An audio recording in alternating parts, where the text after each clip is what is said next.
ও কি কোনো রাজা মহারাজা যে এখনো ঘুমোচ্ছে? তোল ওকে। গুরুকে তুলবেন না, গুরুকে তুলবেন না। খেতে পাস না নাকি? ওঠা ওকে। আরে কে রে শালা আমাকে ঘুম থেকে তুল। হ্যাঁ আরে পার্টনার তুমি এখানে? আরে তুমি নিজের কমিশন নিতে এসছো নাকি? না, কনফার্ম করতে এসেছিলাম। কি কনফার্ম? এই তুই চুপ করবে। আচ্ছা রঘু, তুই কাল রাত 10:30টায় কোথায় ছিলি? আরে ওই পুলিশ স্টেশনে। পুলিশ স্টেশনে? হ্যাঁ, ক্রেডিট কার্ডের জন্য এসপির এক শালাকে ধমকি দিয়েছিলাম, তাই সারা রাত ধরে লকআপের হাওয়া খাচ্ছিলাম। আচ্ছা, হ্যাঁ এসিপি রমেশকে ফোন করো। হ্যাঁ দাদা, হ্যাঁ রমেশ, তুই কোনো রঘু চোপড়াকে জেলে ভরেছিলি নাকি? খালি ভরিনি, এমন জায়গায় মেরেছি না আর কোনোদিন বসতে পারবে না। আমার শালার গায়ে হাত মেরেছিস, হ্যাঁ? আর মেরো না ভাই। আচ্ছা, এটা বল আমাকে, ওকে তুই কখন ছেড়েছিলি? আমি ওকে ঠিক 10:45-এ ছেড়েছি। একদম পাক্কা? পাক্কা। হ্যাঁ রে রঘু, পুরো রাত যখন ওরা তোকে লকআপে তুলোধনা করলো, তখন তুই ওদেরকে এটা কেন বললি না যে তুই জ্ঞান ভাইয়ের লোক? তোমার কি মনে হয় যে ও এভাবে বাঁচতে পারবে? না বুঝে শুনে কথা বলছো? বুঝতেই পারছি না কার উপর ভরসা করবো, এর উপরে নাকি ওর উপরে। চল রে, আমরা যাই। আবার দেখা হবে। আরে শালা, এদের দুজনকে দেখতে একই রকম কি করে হয় বুঝতে পারছি না। আরে দাদা, আমি বলছি আপনাকে, জানেন আমি দশেরার দিন টিভিতে একটা পুরনো ফিল্ম দেখেছিলাম। ওখানে একটা বড় রয়্যাল পরিবার ছিল। ওই ফ্যামিলিতে অনেক বছর পর টুইন্স বাচ্চা আরে হয়। টুইন্স কাকে বলে? জমজ বাচ্চা ভাই। আবে সেটা আগে বলবি তো আমাকে। নে মা বল। ওদের জন্মের আনন্দে একটা পার্টি হয়, আর তখনই একটা বড় ঝড় আসে আর ওদের সবাইকে উড়িয়ে নিয়ে যায়। আর এর তারপর পরের ঘটনা আমি জানি। দুটো বাচ্চার মধ্যে একজনকে নরসিংহা পেলো, সে রঘুগন্ডা হয়ে গেছে। আর একজন ভালো ফ্যামিলিতে বড় হয়েছে, যাকে আমার বোন পছন্দ করে, ও হলো শরৎ। একদম ঠিক বলেছেন দাদা। হ্যাঁ দাদা। আরে শরদের ঠিকানাটা আমাকে দে তো। আরে ভুল করে ওকে আমি রঘুগন্ডা ভেবে বেইজ্জত করতে যাচ্ছিলাম। এখন ওর কাছে গিয়ে আমাকে ক্ষমা চাইতে হবে। খাবার সময় আবার কে এলো? আপনি এখানে কেন? না না না, চাকরি থেকে তাড়িয়েও আপনার মন ভরেনি। আমি আপনার কাছে হাত জোর করছি, আমার নাম আর আমার পেছনে ঘোরা আপনি ছেড়ে দিন। দুনিয়াতে তুই একাই শরৎ নাকি? রঘু চোপড়াও তো দুজন আছে না? সেই জন্য তো দ্বিতীয় জনের উপর রাতভর পুলিশের ডান্ডা আর লাথি পড়েছে। আরে শরৎ, এরা কারা? আমি তো ভেবেছিলাম তুই একা, এ তো মেগা সিরিয়াল। একদম ঠিক স্যার, এরা আমার লাইফে এপিসোড 1 থেকে আছে। কিন্তু এখন এদের নিয়ে কি করবো? কিচ্ছু করার দরকার নেই। আমার দিদা অন্ধ আর দাদু তো শুনতেই পায় না। আরে এ তো অসাধারণ ফ্যামিলি। দিদার চোখ নেই, দাদুর কান নেই, আর তোর কাছে মাথা নেই। এই ফ্যামিলি তো আপনার জন্যই হয়েছে স্যার। আরে বাবা, এরা সবাই কারা? ফ্রেন্ডস। আমার নাম শরৎ। আচ্ছা, তাহলে এর মতো তুমিও শরৎ? যাই হোক, তোমরা সব বন্ধুরা কেন এসেছো? শরৎকে দেখার জন্য মেয়ের ভাই আপনার বাড়িতে ও আসছে। তাই বুঝি? ও, ওরা যখনই তোমায় দেখতে আসবে তুমি এখানে এসে ঢুকবে? আরে শরৎ দিদা, শোন, শরৎ এখানে। মনে রাখিস আমি দেখতে পাই না, উনি শুনতে পান না, ওদের যেন বলিস না। আর সোজা হয়ে দাঁড়িয়ে থাকবে ওদের সামনে। ওরা যদি জেনে যায় যে আমরা অন্ধ আর কালা, ওরা কিন্তু পালিয়ে যাবে। ঠিক বলেছেন একদম। আর একটা কথা, তুই আমার পাশে বসবি। আমি যখন ইশারা করব তোকে, তখন ওরা যাতে বুঝতে না পারে। ওই যে মনে হয় ওরা এসে গেছে। চলো চলো তাড়াতাড়ি বসে পড়ি। কোথায় বসবো? দাদা, আপনি এখানে? এ তো শরৎ কুমারী ভাই। দেখছি তো, কথাটা হচ্ছে যে যেটা হয়েছে তার জন্য আমি খুব দুঃখিত। কোনো ব্যাপার না, এটা না হয়ে না, থাকে। আমি ভুল করেছি আর ক্ষমা চাইবো না, এটা হয়। তাই ভাবলাম তোমার পরিবারের সঙ্গে দেখা হয়ে যাবে। একে শরৎ। শরৎ, এও শরৎ, আমার আরে বন্ধু। কি মুশকিল, ওখানে চেহারায় মিল, এখানে নামে মিল, কি কনফিউশন। বলেছেন আরে আপনি। তোমার পরিবারের সঙ্গে পরিচয় করিয়ে দাও। ইনি জ্ঞানেশ্বর বাবু, শিবানীর দাদা। ওই দিনের জন্য ক্ষমা চাইতে এসেছেন। আপনারা দাঁড়িয়ে আছেন কেন? বসুন। আর শরৎ, তুই আমার পাশে বস। আমি আমার নাতির বড়াই করছি না, ও তো হীরের টুকরো আর মা কালীর ভক্ত। হ্যাঁ হ্যাঁ, ভক্ত। দাদু, দিদা, আমি শরৎের জন্য যে সম্বন্ধটা এনেছিলাম না, সেটা ধরে নাও ক্যান্সেল। ওই বাড়ির লোকেরা শরৎকে খুব গালমন্দ করেছে। ও আপনাদের সেটা বলেনি, কিন্তু আমাকে কেঁদে কেঁদে সেটা বলেছে। আমি এর থেকেও ভালো সম্বন্ধ এনে দেখিয়ে দেবো। আরে গোপাল রাও, রাগ করবেন না। মেয়ের ভাই ক্ষমা চাইতে এসেছে। হ্যাঁ গোপাল বাবু, নমস্কার। নমস্কার। এরপর থেকে কথাবার্তাগুলো ঠিকঠাক হওয়া দরকার। আরে আমি কি বললাম? ছাড়ো। আচ্ছা, এ কে? শরৎ। এর নামও শরৎ? হ্যাঁ, এও শরৎ। শরতের গলার স্বর কি করে বদলে গেল? আমার শরৎ কোথায় গেল? যা করতে হবে বুঝে শুনে করতে হবে। আরে স্যার, আপনি তো শুধু নামেই ভিমড়ি খেয়েছেন, আর আমি চেহারা দেখে ভিমড়ি খেয়ে গেছিলাম। এর জন্যই তো মিস্টেক হয়ে গেছে।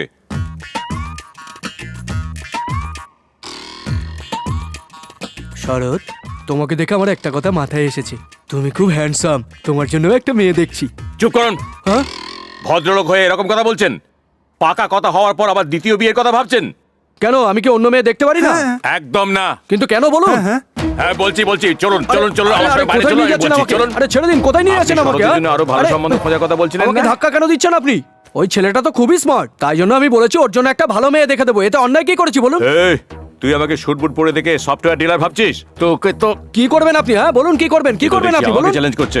এই দাসো, ওকে সাইডে নিয়ে গিয়ে 10 ঘা দিয়ে বুঝিয়ে দে আর ফিক্সড ডিপোজিটে ভরে রাখ। কি বলছো? কি হচ্ছে? Confusion drama. আমি তোকে আমার পাশে বসতে বলেছিলাম শরৎ। বাবা, জায়গাটা বদলে নাও। দিদা উনি আসছেন। আমি গোপাল বাবুকে সব বুঝিয়ে বলে দিলাম। ভালো দিন দেখে বিয়ের তারিখটা ঠিক করে নি। কি বলেন দাদু? হ্যাঁ হ্যাঁ ঠিক আছে ঠিক আছে। আরে আপনি সব কথা দুবার বলেন? হ্যাঁ হ্যাঁ। আরে শরৎ কুমার, একবার এসে দিকে। দিদা আসছি। আচ্ছা বাবা। আরে গাধা, তোর শালা তোর সাথে গেম খেলছে, তোর থেকেও তোর বন্ধুর প্রতি ইন্টারেস্ট বেশি। এই বয়সে এত ভারী ভারী কথা বুঝতে শুরু করলে এমনিতেই কনফিউশন। ঠিক আছে গাধা। কি এটা? আরে নিজেই খুলে দেখে নাও। এই পেন্টিং কে বানিয়েছে? এম.এফ. হুসেন না রবিবার মা? তোমার শালা। আপনার ছোট ভাই? আরে না, আমি। হ্যাঁ, আপনার আঁকা? I can't believe this, amusing, beautiful. দেখলে তোমরা, শরৎ বাবু খাঁটি ইঞ্জিনিয়ার, তাই আসল জিনিসটা বুঝতে পেরেছেন। আরে ও শালা রঘু চোপড়া কি জানে আসল আর্ট কাকে বলে? আরে দাদা, এই রঘু চোপড়া মানুষ না। আরে ও মানুষ না, ও ডাস্টবিনের ঢাকনা। শালা পয়সার জন্য মানুষ খুন করে, নর্দমার পোকা, একদম ঘৃণ্য মানুষ। ছি ছি ছি। কিন্তু এই খুশির দিনে ওই শয়তানটার নাম কেন নিচ্ছ? আমাকে তো বোনকে খুশির খবরটা দিতে হবে। আমি আসছি। ঠিক আছে, আপনার খেয়াল রাখবেন।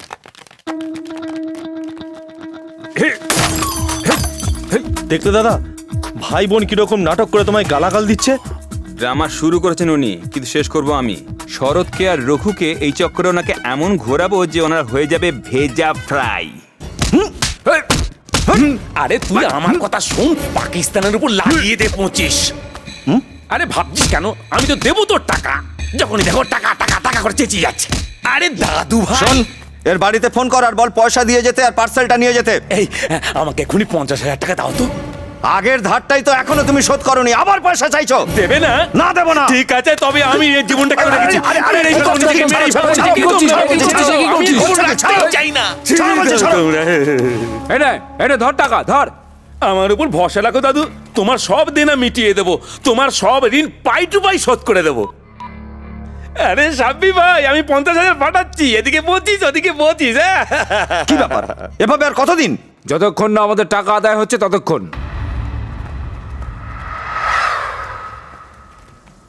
কি ব্যাপার রে?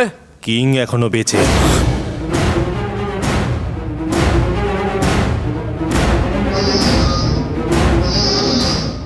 খুব ভালো খবর শোনালে ভীম, যে আমাদের আদরের কিং এই শহরেই আছে। খোঁজো খোঁজো খোঁজো। দাদু, তোমার সব পয়সা আমি মিটিয়ে দেবো। আজ আমরা সবাই আনন্দ করব। খরচের চিন্তা করো না, মন খুলে খরচা করো। যাও যাও যাও যাও যাও, আগে যাও। কিংকে তো পাই। ওকে ঠিক পেয়ে যাবে। কোথায় লুকিয়ে থাকবে ও? আরে ও খাঁচায় আছে এখন। তুমি যে আমার। শিবানী।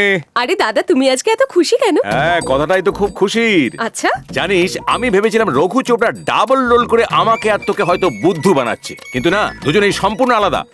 আকাশ পাতাল পার্থক্য দুজনের মধ্যে। এই জন্যই আমি ওকে বেছেছি যে ও আমাদের ফ্যামিলিকে মানিয়ে নেবে। এই শিবানী, এর থেকে ভালো যে আমাদের সম্বন্ধে সব জেনে যাওয়ার আগে পুরোহিতকে ডেকে সানাইটা বাজিয়ে দিলে কেমন হয়, কি বলিস? তুমি যা বলবে। আরে আরে সঠিক সময়ে বিবাহ না হইলে কিন্তু অনেক সমস্যায় পড়তে হইব। শুধু তাই নয়, মামার জীবন সংশয় দেখা যাবে। এই দম্পতি প্রথম সন্তান নিজের মামারই খাইয়া ফেলবে। আরে আমি কি কোনো মালাই ক্ষীর নাকি যে আমাকে এমনি খেয়ে ফেলবে? হ্যাঁ, হ্যাঁ? শাস্ত্র মতে এরে মাতুল সংকট কয়। আপনার লাইফ ডেড এন্ডের দিকে যাচ্ছে। কে সে ব্যক্তি যে আমার লাইফ স্টিয়ারিং ডেড এন্ডের দিকে নিয়ে যাচ্ছে? ছেড়ে দাও না দাদা, এসব ফালতু কথা। আরে আমরা এরকম চান্স কেন নেব? যদি ওর কথা সত্যি হয় তাহলে? এই পুরোহিত, আর কত সময় বাকি আছে? কাউন্টডাউনে আরো 5 মিনিট কমে গেছে। এই, আমার মুখ কি দেখছো? যাও সব রেডি করো। ঠিক আছে, তুই দাদা। শরৎকে এখানে ডাক। ওকে এসব বলে দেবে নাকি? আরে ওকে এসব কথা এখনই বলে দিলে ও প্রশ্নের পাহাড় দাঁড় করিয়ে দেবে। অন্য কিছু বাহানায় ওকে ডেকে নে, বাকি ব্যাপার সব আমি বুঝে নেব। হ্যাঁ, আমার মৃত্যুর ঘন্টা বাজতে আর 30 মিনিট বাকি আছে। বুঝতে পারছি না ও অফিস থেকে বেরোলো কিনা এখনো। তোমরা কি আমার মৃতদেহ তোলবার জন্য দাঁড়িয়ে আছো? যাও এখান থেকে। শরৎ কুমার এসে গেছে ভাই। এসব কি? এসেই প্রশ্ন শুরু করে দিয়েছো। মা কালীর দিব্যি দিলাম, আধ ঘন্টা সময় আছে, কোনো কথা বলবে না। হ্যাঁ, মা কালীর দিব্যি দিয়েছি। এখন তোমায় বলছি, পুরোহিত তোমার ঠিকুজি দেখে কিছু বলেছে যে তোমাদের এনগেজমেন্ট যদি 30 মিনিটের মধ্যে না হয় তাহলে তোমাদের জীবনে রাহু আর কেতু ঢুকে যাবে আর তোমাকে বনবাসে যেতে হবে। তুমি কি জানো ওই রাহুকে? ওই রঘু চোপড়া। ওই 420 জানোয়ারটার জন্য আমাকে যে কত ঝামেলা পোহাতে হচ্ছে সেটা তুমি জানো না। আরে জামাই, আমি জানি তুমি সমস্যায় আছো, তোমার বাড়ির লোক আসেনি তো কি হয়েছে, পরে সবাইকে বলে আবার তোমাদের বিয়ে দিয়ে দেবো। আরে তোমার এই চক্করে বিয়ের সময় চলে যাবে। পুরোহিত মন্ত্রী বলা শুরু করো।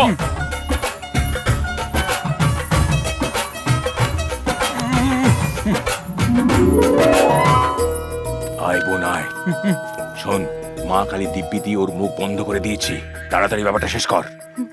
ওং প্রজাপত্যই নমো, ধূপ প্রজাপত্যই নমো, ওং নমো।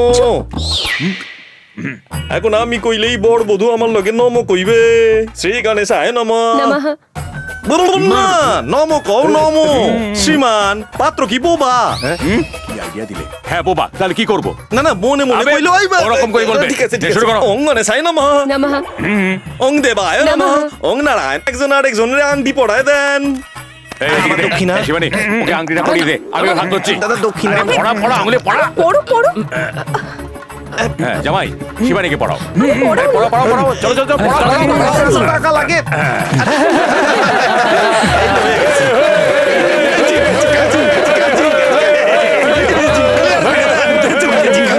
আমার দক্ষিণাটা ক্লিয়ার শিবানী, ও যদি মুখ খোলে তাহলে ব্রেকিং নিউজ হয়ে যাবে। শোন, তুই ওকে নিয়ে এখান থেকে সিনেমা দেখতে চলে যা, তাড়াতাড়ি যা, তাড়াতাড়ি। तू पागल है क्या दुनिया में सबसे এ তো তেলুগু ফিল্মে কাজ করতো না? আগে তেলেগুতে করতো, এখন হিন্দিতে করে। এখন ডিস্টার্ব করো না তো। ওকে।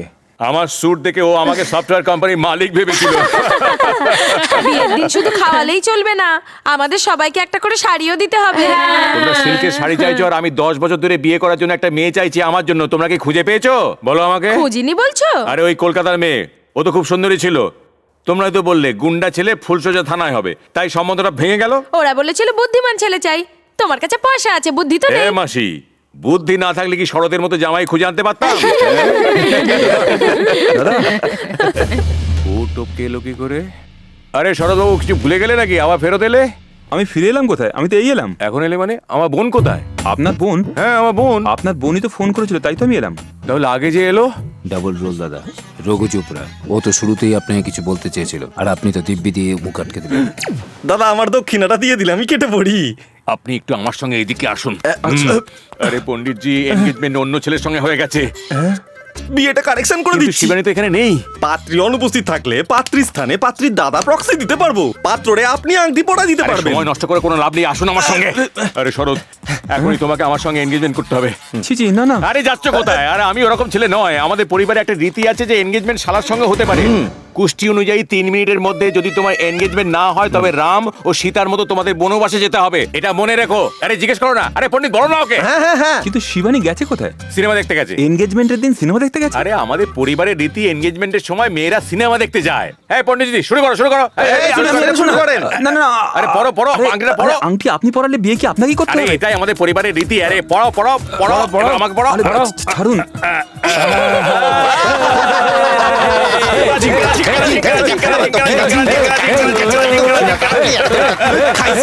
এই যে দেখছি টাইমও ভালো হয়ে গেছে। এখন যদি বলি তাও মারবে, না বললে তাও মারবে, তাহলে আলা বলুম না।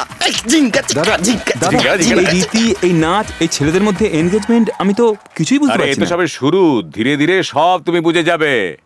বলছি ভাই, রঘু চোপড়া খুব চালু মাল। দিদি ওর সঙ্গে একা রয়েছে, কিছু একটা আমাদের করতে হবে। হ্যাঁ হ্যাঁ শরৎবাবু, আমাকে একজন ভিআইপির সঙ্গে দেখা করতে হবে, তুমি বাড়ি যাও। কার সাথে? রাহু কেতুর সাথে।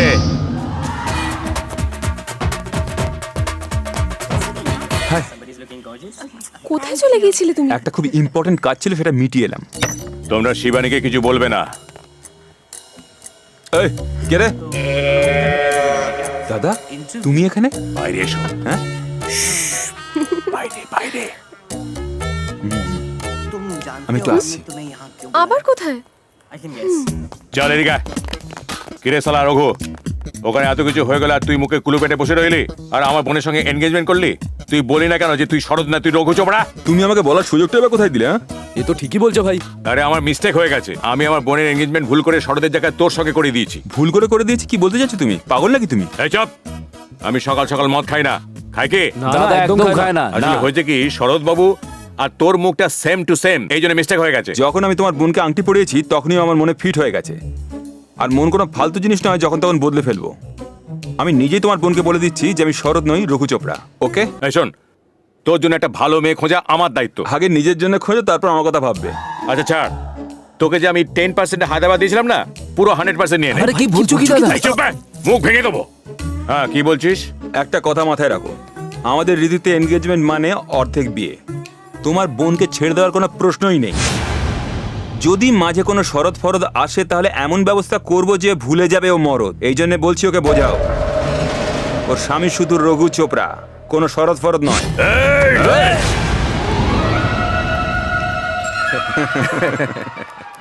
দাদা, তুমি এখানে কি করছো? ব্যাপারটা হলো কি- আমি বলছি, তোমাকে বলতে হবে না, আমি বলছি। ওই আমাদের কাকি আছে না, জয়পুরে কাকি, উনি বলেছেন যে এনগেজমেন্টের দিন মেয়েকে বাইরে বেরোতে নেই, তাই আমি তোকে নিজেই নিতে এসেছি।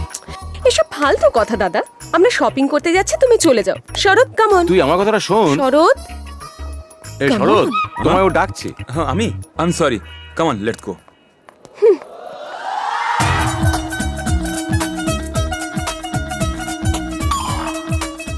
শরৎ যদি এসব জানতে পারে তাহলে অজ্ঞান হয়ে যাবে। আমাদের বুঝে শুনে পা ফেলতে হবে। বুঝে লাভ নেই, বরং হাত চালিয়ে দিই। আপনাকে খুব টেনশনে দেখাচ্ছে। আপনার কপির কপি হয়েছে নাকি? প্ল্যান করছি কি প্ল্যান? ওই রঘু চোপড়া আর জ্ঞানেশ্বরের ওপর বদলা নেবার। ওই দিনের থাপ্পড় খেয়ে পেট ভরেনি নাকি? এখন তো ভাবার মতো আর কিছু বাকিও নেই। তুই জানিস না প্রতিশোধ কাকে বলে? কষ্ট জীবনের শেষে হয় স্যার, আপনি যদি বলেন তো। Shut up!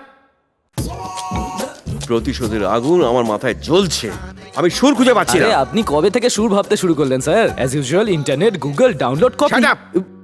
খোঁচা মেরে মেরে ইরিটেট করিস না।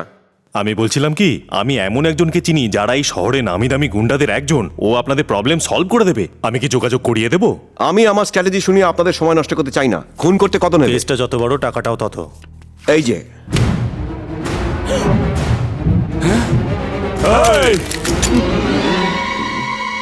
ওকে বল আমি ডেকেছি।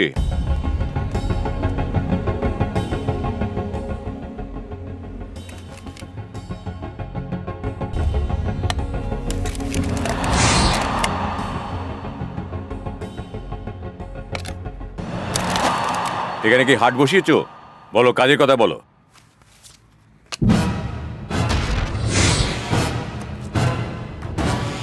দাদা, এই শরৎ কুমার না রঘু চোপড়া?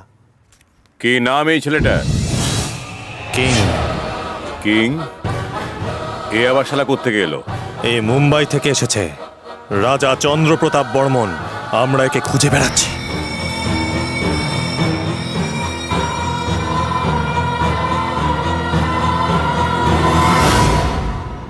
দাদা, কি হয়েছে? এক মিনিট একটু এদিকে আসবেন। এই সিরিয়াস কথাবার্তার মধ্যে কেন ডেকে আনলি? আমি আপনাকে ওই যে বইটার গল্প বলেছিলাম না, ওখানে মা দুটো বাচ্চা নয় 3টে বাচ্চার জন্ম দিয়েছিল, আর তৃতীয় তুই নম্বর একটু বাচ্চাটা চুপচাপ এইটা। থাকবি বে? প্রথম শরৎবাবু, দ্বিতীয় রঘু আর তৃতীয় কিং। হ্যাঁ। কিং ছাড়াও আরো দুজন আছে, সেটার হদিশ এই লোকগুলো জানে না। তাই ওরা শরদের কাছে পৌঁছানোর আগেই আমরা যদি রঘুকে এদের কাছে পৌঁছে দিই তাহলে শরৎ সেফ আর রঘুকে ভয় পাওয়ার কোনো কারণ নেই। চল আয় আমার সঙ্গে। আচ্ছা। হ্যাঁ, ব্যাপারটা বুঝে নিয়েছি। আমি যদি আপনাদের কাছে কিংকে পৌঁছে দিই তাহলে আমি কি পাবো? দাদা 1 লাখ বলছে, তুই বললে ডান করে দাও। 1 কোটি দেব। আরে টাকার কথা ছাড়ো, আমার কাছে প্রথমবার কাজ নিয়ে এসেছো, 2 দিনে তোমাদের কাজ হয়ে যাবে। কাজ হলে ফোন করে দিও। নমস্কার। চলো। আরে কিরকম অভদ্র লোক, যাওয়ার সময় নমস্কার পর্যন্ত করলো না। এই শিবানী, তোকে আমার একটা ভয়ঙ্কর সত্যি কথা বলার আছে। ভয়ঙ্কর সত্যি? হ্যাঁ রে, একদম ভুল হয়ে গেছে। আমি রঘুকে শরৎ ভেবে রঘুর সাথে তোর এনগেজমেন্ট করে দিয়েছি। দাদা, হ্যাঁ, আসলে কি ওই দিন কি হয়েছিল জানিস? তার মানে আমাকে এখন রঘুকে বিয়ে করতে হবে? না না, কি বলছিস তুই? তোর দাদা তোর লাইফ বরবাদ করে দেবে। ওই পুরোহিত আছে না, উনি ওই ভুলটা শুধরে দিয়েছেন। দেখ, তুই টেনশন নিস না, তোর ঘাবড়াবার কোনো দরকার নেই, আমি আছি না। হ্যাঁ, কিন্তু রঘুর কি হবে? আমার কাছে একটা সলিড আইডিয়া আছে। এই তোমরা সবাই সজাগ থাকবে, ভয় পেয়ে পালাবে না। এই শিবানী, তুই একদম টেনশন নিস না, আমি সব কিছু সামলে নেব। ওকে। আসছে শালা। আয় আয় রঘু আয়। আমাকে ডেকেছো নাকি? তোকে কিছু বলতে হবে না, আমরা একটা সিদ্ধান্ত নিয়েছি। নে শিবানী, তাড়াতাড়ি বলে দে। আরে তাড়াতাড়ি বলে দে, বলে দে, বলে দে। দেখো রঘু, ভুল হোক আর ঠিক হোক, আমার আশীর্বাদ তোমার সাথেই হয়েছে, এখন বিয়েটাও তোমার সাথেই হবে। তাহলে শরদের কি হবে? আরে তুই শরৎ ফরৎ ছাড়, যেটা হয়ে গেছে সেটা কেউ বদলাতে পারবে না। আচ্ছা, আমাদের রীতি আছে যে এনগেজমেন্টের পর আমাদের বাড়িতে জামাই হবে, তাকে কিছু খাওয়াতে হয়। এই তাড়াতাড়ি নিয়ে আয়। তাড়াতাড়ি নিয়ে এসো। নে নিয়ে আয়, নিয়ে আয়। ও ডেকোরেশন করে রেখেছে। হ্যাঁ, হ্যাঁ, কি নাও। এটা? আরে খেয়ে দেখো না, মাথা ঘুরে যাবে। নয় তো? আরে অমৃত।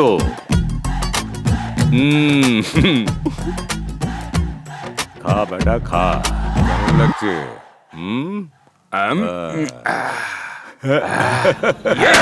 শালা বাবু যে ডেকেছে এমনেতে আজ ভীষণ ফুর্তি, জানি না কি দিল ও আমায়, মন করতে চায় মস্তি মস্তি।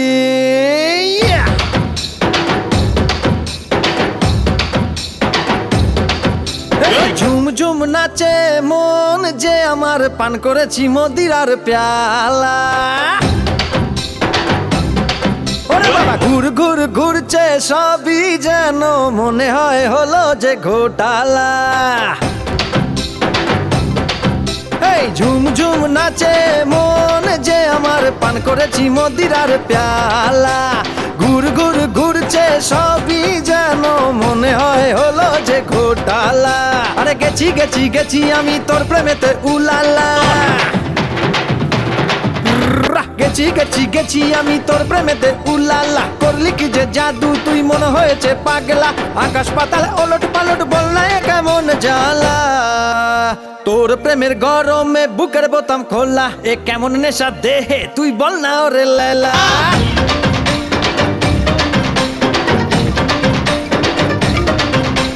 তোকে ভেবেছিলাম তুই ভীষণ ভোলা ভালা, এ কেমন নেশা দেহে তুই বল না ওরে লেলা।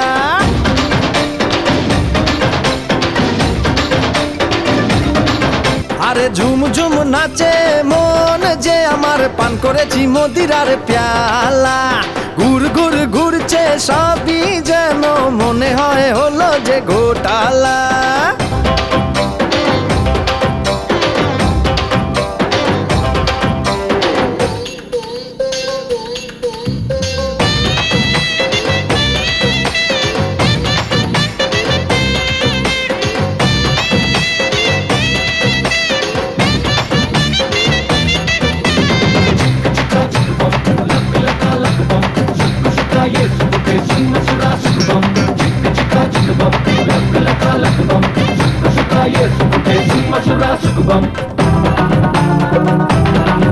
ওরে তুই যে আমার চোখের মনি, তোকে ফুলের সাজে সাজাবো রানী।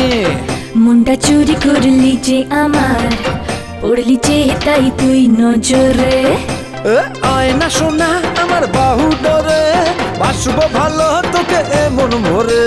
না বাবা না এখানে না, হবে সবই তুই একটু সময় দে। তোর ঠোঁটেতে চুমু খাবো কত সময় যে দেবো, তুই যে আমার সেক্সি লেলা। তোর প্রেমেরই গরমে, তোর প্রেমেরই গরমে বুকের বোতাম খোলা, এ কেমন নেশাতে তুই বল না ওরে লেলা।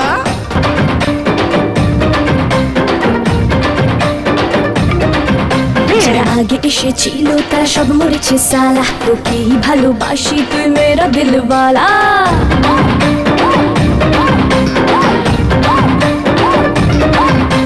ঝুম ঝুম নাচে মন যে আমার, পান করেছি মদিরার প্যালা।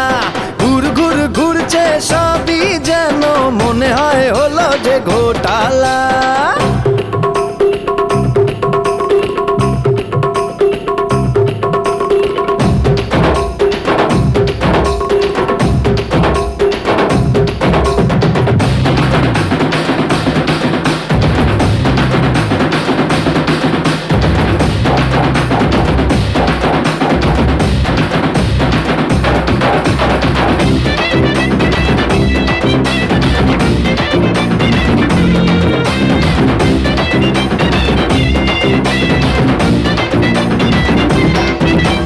জানি না যে করলি রে তুই কি, আমি দুষ্টুমিতে মন দিয়েছি।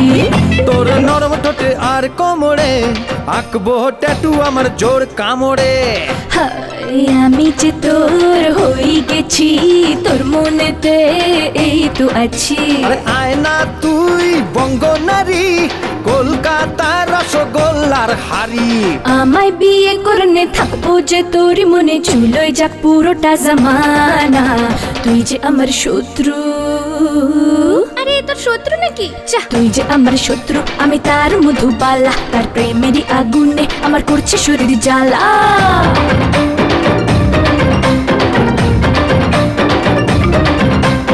আমি যে তোর রাজা, তুই আমার মধুবালা, তোর প্রেমেরই আগুনে আমার করছে শরীর জ্বালা।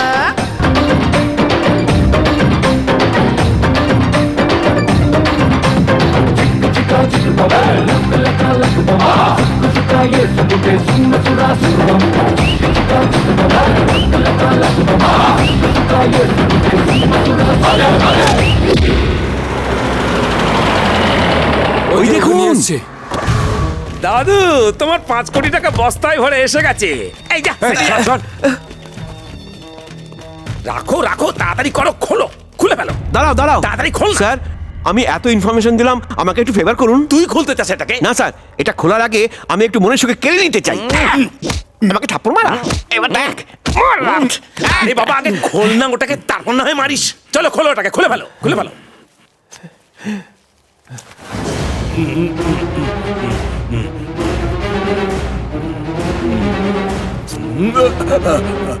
আমি এখানে কি করে এলাম? আরে দাদা, আপনি ভেতরে আরে, আমি বলেছিলাম যে ওকে ঘুমের ওষুধ দিয়ে বস্তায় পুরে দিতে, আর তোরা আমাকেই ঢুকিয়ে দিলি। আচ্ছা, এখন আমাকে কে মারলো? Music director. এই বুড়োটা? হ্যাঁ। আবে সালা, তোকে মেরে ফেলবো। আমাকে বাঁচাও। পালাচ্ছে। আমাকে মারবেন না, আমি না জানে করেছি, আমি জানতাম না আপনি আমাকে ছিলেন। মারা। কি নাটক করছিস? কিং কোথায়? ও পালিয়ে গেছে। শালা আমাদের সবাইকে ঘোল খাইয়ে দিয়েছে। আমি ওকে ঠিক ধরে আনবই। চলো। এই, তুই এখান থেকে তখন যাবি যখন কিং এখানে আসবে। এই, এই, তুই জ্ঞানেশ্বরকে ধমকি দিচ্ছিস? হ্যাঁ, এই, যখনই দেখো তখনই বন্দুক দেখাও। তোমাদের মাথা কি খারাপ হয়ে গেছে? আবে, আমাকে যদি মেরে ফেলো তাহলে কিংকে কি করে পাবে তোমরা? তুমি কি বলছো দাদা? বারবার একই কথা বলতে ভালো লাগছে না। তোর যেটা ঠিক মনে হয় সেটা কর। রঘুকে ধরে নিয়ে আয়। শোনো, তোমাদের বোকামির জন্য আমার দাদা খুব খারাপভাবে ফেসে গেছে। রঘু চোপড়াকে আমি কোনো না কোনো ভাবে এখানে পটিয়ে আনবই। তারপর সুযোগ পেলে তোমরা ওকে মেরে দেবে, ব্যাস। কোনো রক্তও ঝরবে না, আর সে মরবেও না। ঠিক বলেছো দিদি। 2 ঘন্টা যেন ওর জ্ঞান না আসে, বুঝেছো? আমাদের ওই টেকনিক নেই দিদি, আমরা তো দুম করে মেরে দেবো, এরপর বাঁচুক বা মরুক। মাথায় কি আছে গাধা কোথাকার? ও আসছে, তোমরা লুকিয়ে পড়ো। খেয়ে খেয়ে সব কুড়া হয়ে গেছে। শর্ত, তাড়াতাড়ি তাড়াতাড়ি করো।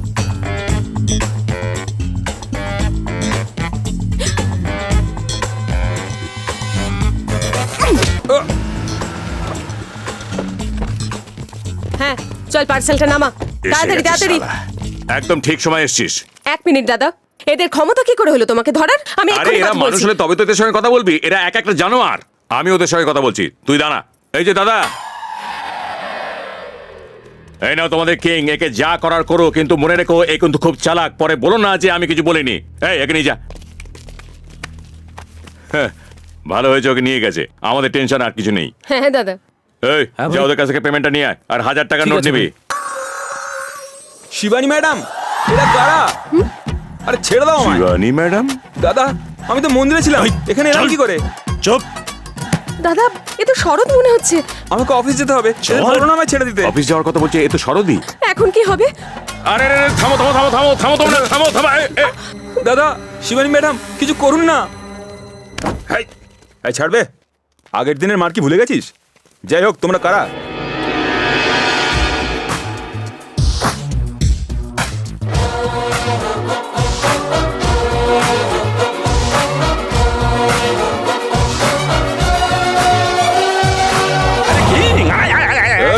ওরা আমাকে কিং বলেছিল বলে ওদেরকে মেরে শুইয়ে দিয়েছিলাম, আর তুই কিং এর নাম নিলে কেটে ফেলে দেবো, বুঝলি?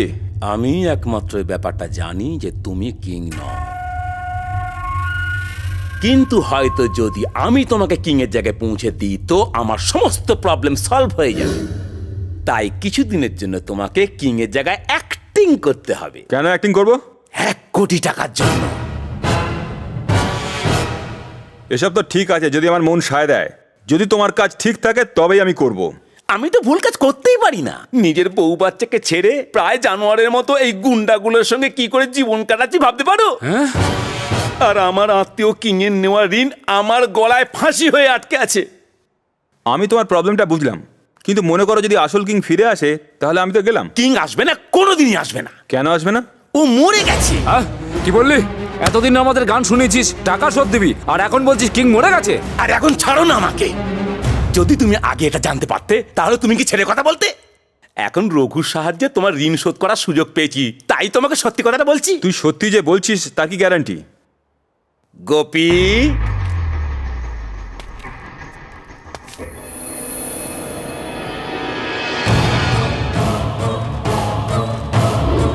এ কিং এর মৃত্যু সাক্ষাৎ প্রত্যক্ষদর্শী, বল না একে। Death certificate, dead body photo.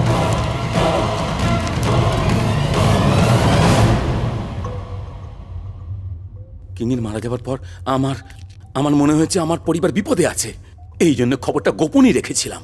ভাই রঘু, তুমি যদি আমাকে সাহায্য করো, আমি কিং এর খুনিকে নিশ্চয়ই ধরে নিতে পারবো, প্লিজ। তোর কাজ ঠিক আছে, আমার মন মেনেছে, ডিল পাক্কা। দাদা, শিবানী ম্যাডাম, শরৎ, তুমি ওই মন্দিরে কি করছিলে? বলেছিলাম না যে প্রত্যেক শনিবার আমি মন্দিরে যাই।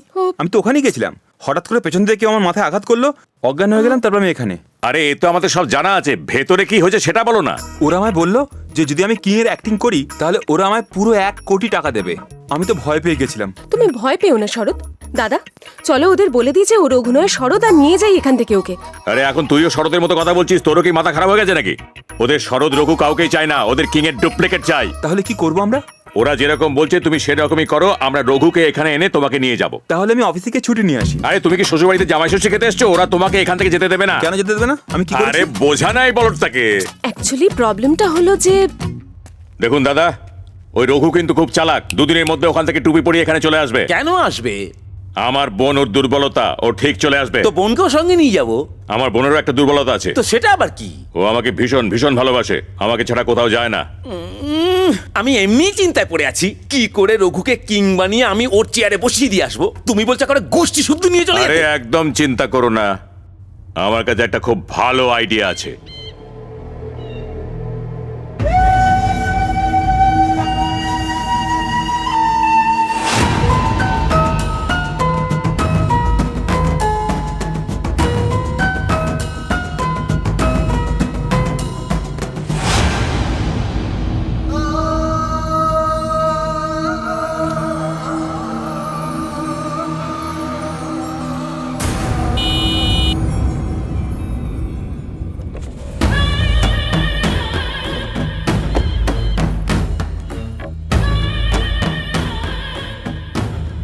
তোমার বাবা আত্মহত্যা করেছিল, কিন্তু এইভাবে তার আত্মা শান্তি পাবে না পূজা।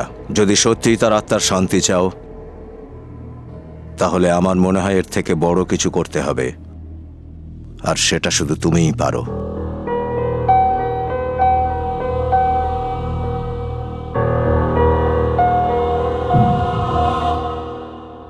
এই 20 লাখ টাকার চেকটা আপনি আজকেই জমা করে দিন। ঠিক আছে ম্যাডাম।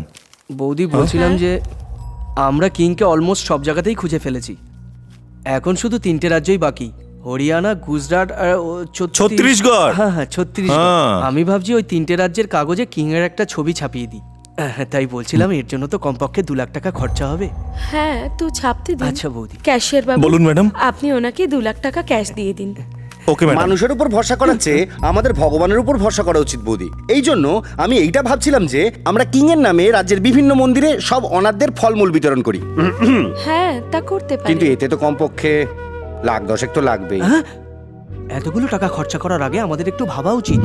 তার কোনো প্রয়োজন নেই, কারণ আমার কিং এক অমূল্য হীরের টুকরোর মতো। আপনি তো আমার মনের কথা বলে দিলেন। চিন্তা করবেন না, কিং নিশ্চয়ই ফিরে আসবে। এসে গেছে।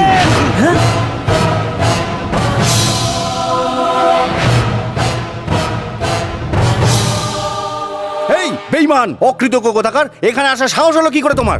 আরে ওরকম প্যাঁচার মতো কি দেখছো? নিজের বইয়ের নাক কাটার পর কেন এখানে ফিরে এসেছো? আমি ফিরে এসেছি এই জন্য দুশ্চিন্তা করছো, নাকি কিং ফিরে আসেনি বলে সেই জন্য? এই ঘুরিয়ে ফিরিয়ে কথা বলবে না বলছি। তোমার আসা যাওয়ায় আমাদের কি? আমরা তো কিংকে হারিয়ে খুব দুঃখে আছি এখন। কেঁদো না, আমি তোমাদের কষ্টটা বুঝতে পারছি। জ্ঞানেশ,